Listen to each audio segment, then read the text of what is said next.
Hey, what's going on guys, it's Rich and welcome to a 118 kill gameplay in Yemen. The class loadout that I'm using is the Ghost Hardline Suppressor, Laser Sight, Scavenger, Tac Mask, C4, PDW, and I'm very surprised I remembered everything in that close loadout. I believe I remembered everything. If I didn't, please don't sue me or whatever. But yeah, the first two parts of this are recorded from theatre mode because I forgot to press record on my Black Magic, and theatre mode is so inconsistent and so it lets me down so often, but I'm very surprised that it actually managed to record the best moments of this game, and that's why you were able to see most of it. If I lost this gameplay I would have flipped out because it's my most amount of kills on Black Ops 2 so far, and on Modern Warfare 3 I lost my most amount of kills because I wasn't recording, and theatre mode didn't work either, so that would have been terrible if it happened to me again on Black Ops 2. But anyway, I don't believe that this gameplay is anything super impressive, and the reason being is my accuracy was awful. And the reason my accuracy was awful was because this is my third game that I played after not playing Black Ops 2 for around 6 or 7 days since the double XP weekend, where I got enough gameplays to last me for a while. And the reason I didn't play for a while is because I was playing FIFA a load. I got into FIFA and I started playing that a lot, and I came back on.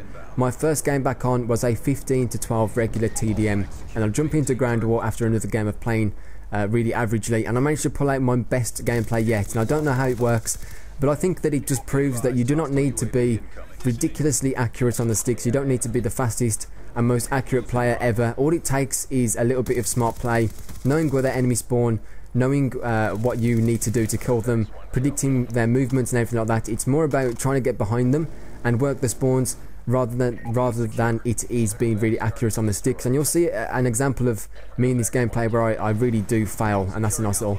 Did I get a double capture kill for that? No, it said I only got one capture kill. That's ridiculous. I got a plus 200 for a double C4, but I was on the flag and it said capture kill. I don't know how that works. I've only just noticed that. That's not something that I've noticed before. I'm trying to act surprised.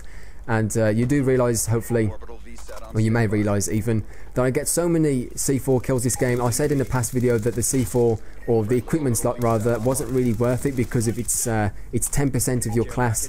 And I was just talking about frag grenades, and I realised that you could also use like the C4 in this in that category. And if you use Scavenger and C4 and have a VSAT up, it is so useful. And I've kind of converted myself into a C4 user when, before I wasn't even using any equipment. So the kill streaks I'm using this game, the reason I chose them is because I didn't want to be sitting in like a player controlled kill streak. I've kind of fed up with seeing Lodestar gameplay. I've never really used the VTOL warship, but I think that the escort drone, the VSAT and the dogs, or you could swap out the dogs for the swarm, but on Yemen they're not too good. This is like my favourite kill streak loadout. Reason being is you don't have to sit in any kill streaks. They don't stack often. Like, it's not very often that you're going to get them over again and they're going to go to waste. But anyway, that's the end of the gameplay. I'm sorry that it was so short. It's just because theatre mode plonked out on me. So if you did enjoy this video, please leave a like rating and possibly a favourite, and I will speak to you all tomorrow with another video. So thanks for watching. See you then. Bye.